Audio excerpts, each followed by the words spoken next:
तो दोस्तों आज जिस मूवी को हम एक्सप्लेन करने जा रहे हैं उसका नाम है अनप्रेग्नेंट और ये रिलीज हुई थी ईयर 2020 में। तो मूवी में आप देखोगे एक ऐसी लड़की को जिससे पेलन कार्यक्रम करते समय उसका बलून फट जाता है। अब गुथे हुए आटे जैसे पेट पर दही गिरेगा तो फूल के भटूरा तो बनना ही है। फिर इसके बाद क्या क्या होता है, कैसे कैसे होता है, कहाँ कहाँ होता है, क्यों क्यों होता है, ये सब आप आज की इस मूवी में देखने वाले हो। तो चलिए ज्यादा देर न करते हुए हम मूवी का एक्सप्लेनेशन स्टार्ट करते हैं। मूवी की स्टार्टिंग में ही हम एक लड़की को देखते हैं दोस्तों, इसका नाम झेलमवती है और ये बेचारी काफी ज्यादा टेंशन में है। तभी इसका हाथ नीचे जाता है और हम सोचते हैं कि अभी हमें एक मत उंगल प्रक्रिया देखने को मिलेगी, परंतु ऐसा नहीं होता क्योंकि वो नीचे से बस अपनी किट निकाल रही थी। दोस्तों ये एक प्रेगनेंसी किट थी जो ये झेलमवती अपने साथ लाई है स्कूल के टॉयलेट में टेस्ट करने के लिए और अनफॉर्चुनेटली टेस्ट पॉजिटिव निकला है, मतलब झेलमवती झेली जा चुकी है। खैर इस बात से वो बहुत ज्यादा टेंशन में आ जाती है और इसी वजह से उसका जो किट है वो नीचे गिर जाता है और नीचे जब वो गिरा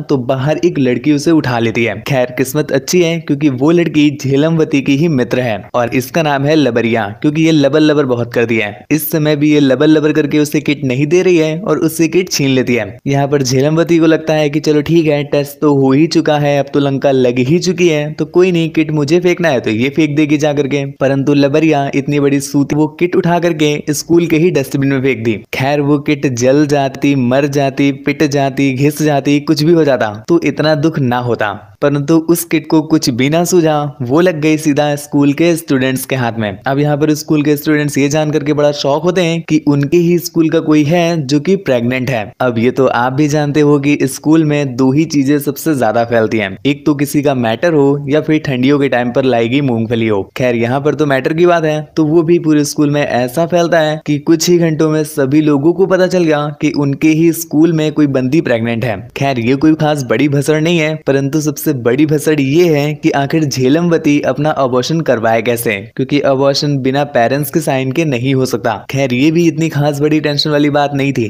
टेंशन वाली बात तो शाम को पता चली जब वो अपने बॉयफ्रेंड से मिलने जाती है। यहाँ पर उसका बॉयफ्रेंड पूरी तैयारी के साथ आया था उसे शादी के लिए प्रपोज करने को, और यहीं पर हमें पता चला कि उसके बॉयफ्रेंड को ऑलरेडी पता था कि जो उसका गुब्बारा है वो पेलन कार्यक्रम करते समय फट गया था और भैया जी इतना खुश हो गए हैं कि वो पापा बनने वाले हैं, इसी वजह से वो झेलमवती को प्रपोज कर रहे हैं। झेलमवती सोचती है कि अभी से ठीक से चड्डी तो बदलनी आती नहीं और ये पापा बनने चलेंगे। सोच कर रखा था कि बस वो चुकंदर के साथ सिर्फ डेटिंग कर रही है, ना कि उसके साथ शादी करेगी, परंतु चुकंदर यहाँ पर कुछ ज्यादा ही सीरियस हो गए। खैर झेलमवती उसे मना तो करना चाहती है परंतु उसे मना नहीं कर पाती क्योंकि वो उसके साथ एक बहुत ही एक्सपेंसिव रिंग लाया था। अब अगर वो डायरेक्टली मना कर देती तो रिंग उसे नहीं मिलती और वो सोचती है कि रायता इन्होंने फैलाया है तो सफाई भी इन्हीं के पैसों से की जाए, इसीलिए उसकी रिंग ले करके वो कहती है कि मैं सोच कर बताऊंगी। जिसके बाद झेलमवती यहाँ से पहुंची अपनी फ्रेंड लबरिया के पास और उसे लेकर के वो दोनों ही निकल जाते हैं अबॉर्शन करवाने के एक रोमांचक सफर पर।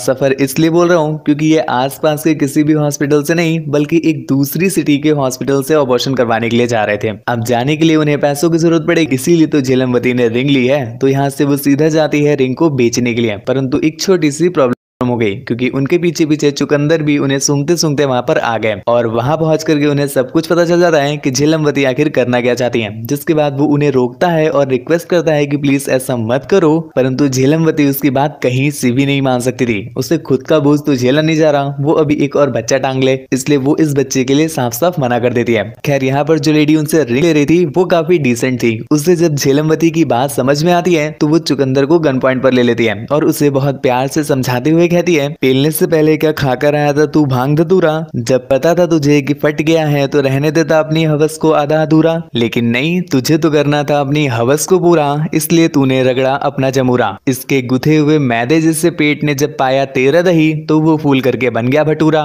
सुन अब किया तूने ज्यादा लबर लबर, तो ये गोली जाएगी सीधा तेरे पेट के अंदर। नाम क्या बताया तूने अपना चुकंदर, निकल इधर से वरना कट जाएगा तेरा छछूंदर। अगली बार अगर उठे हवस का भवंडर तो पैसे जोड़ लेना गुब्बारे के लिए, वरना खुद का ही ले लेना घुमा के अंदर। अब भैया ऐसी वार्निंग सुन करके छछूंदर भैया की भी फट के 64 हो जाती है, इसलिए वो कल्टी मार लेते हैं। खैर इसके बाद वो लेडी भी उनसे अंगूठी ले लेती है और पैसे भी उन्हें ज्यादा ही देती है। जिसके बाद ये दोनों अपना सफर कंटिन्यू करते हैं। कुछ दूर जाने के बाद जब इन्हें भूख लगती है तो ये कुछ खाने के लिए एक छोटे से रेस्टोरेंट में उतरते हैं। यहाँ पर वो जैसे ही रेस्टोरेंट के अंदर जाते हैं तो एंट्री में ही उन्हें एक नमूना माँ का मगरमच्छ मिल जाता है जो उनके साथ फ्लर्ट के नाम पर छिछोरापन और और स्टाइल के नाम पर छपरीता कर रहा था। खैर उसके इस छपरत्व को देख करके जो झेलनवती है उसे भाव तक नहीं देती और आगे चली जाती है, परंतु जो लबरिया है, मैंने बताया उसको लबर लबर करने की आदत है, तो वो उसके साथ लबर लबर करके उसकी बेइज्जती कर देती है। खैर अब तो हो चुकी है छपरी टिकटॉकर की गजब बेइज्जती, तो वो बेचारा शांत खड़ा हो जाता है और ये लोग अपना खाना वगैरह खाने लगते हैं। परंतु मैंने बताया ना कि 3 चीजें कभी आनी बंद ही नहीं हो सकती, चुनौतियां, सूतियां और चाहते। अभी सूतिया गया है तो अब चुनौतियां आ गई, क्योंकि जैसे ही ये शांति से बैठते हैं इतने में ही पुलिस वहां पर आ जाती है। एक्चुअली दोस्तों ये जिस कार को लेकर के आए थे ना, वो लबरिया के बॉयफ्रेंड की थी, जिसे लबरिया बिना बताए चोरी करके ले आई थी, इसलिए उसके बॉयफ्रेंड ने इसकी कंप्लेंट लिखाई है। अब कार तो इनके हाथ से जा ही चुकी है क्योंकि पुलिस ने देख लिया है, पर इससे पहले पुलिस अपना डंडा इनके डाले, इसलिए जल्दी से ये लोग वहां से 9 to 11 होने की कोशिश करते हैं और इस चीज में हेल्प करता है अपना यहाँ पर छपरी टिकटॉकर, जिसके बाद ये दोनों उसका थैंक यू भी करते हैं। खैर इसके बाद इन्हें एक और कपल मिलते हैं जो इनकी हेल्प करने को डिसाइड करते हैं और ये दोनों उनके साथ ही अपने आगे का रास्ता तय करते हैं, जहाँ पर इन्हें पता चला कि ये जो कपल है ये अबॉर्शन को रोकने का काम करते हैं, अर्थात वो इनकी हेल्प ना करके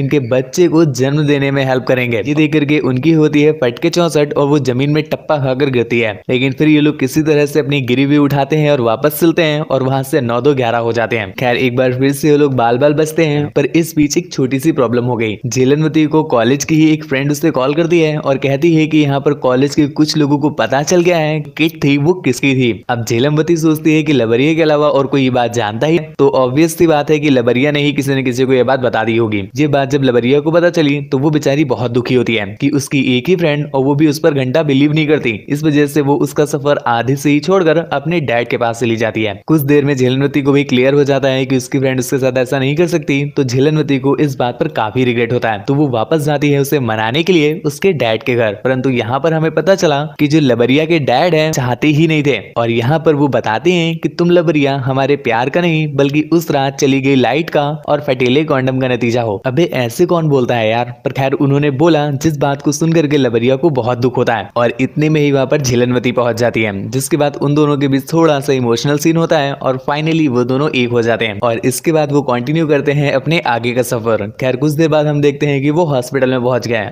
इतनी जल्दी कैसे पहुंच गए, अभी तो चुनौतियां या सूतियां आना बाकी है ना। आ तो गया सूतियां। वहां पहुंच करके वो झेलनवती से कहता है कि प्लीज बाबू मेरे साथ शादी कर लो। कहती है कि मैं तुम्हारे साथ कभी भी शादी नहीं कर सकती क्योंकि तुम सूतिया हो। चुकंदर उसे काफी तरह से धमकाने की, मनाने की, पुचकारने की, लचकारने की कोशिश करता है, परंतु झेलनवती नहीं मानती और यहाँ पर फाइनली उनका ब्रेकअप भी हो जाता है, जिसके कुछ देर के बाद उसे ऑपरेशन थिएटर में ले जाते हैं और फाइनली उसका अबॉर्शन हो जाता है। जिसके बाद मूवी के एंडिंग में हम देखते हैं कि कॉलेज में कोई भी नहीं जान पाया कि झेलनवती का कभी अबॉर्शन भी हुआ था या वो कभी प्रेग्नेंट भी हुई थी, परंतु इस चीज से एक फायदा तो हुआ है कि झेलनवती की लबरिया के साथ जो फ्रेंडशिप थी वो और भी ज्यादा गहरी हो गई है। जिसके बाद ये दोनों एक और सफर के लिए निकल जाते हैं और मूवी यहीं पर एंड हो गई। और दोस्तों मूवी के एंड में आपको क्लियर कर दूं, हो सकता है आप लोग मूवी को कुछ रॉन्ग वे में ले रहे हो। तो आज की वीडियो में बस इतना ही। वीडियो पसंद आई हो तो हमारे चैनल को सब्सक्राइब करके बेल आइकन प्रेस कर दीजिएगा।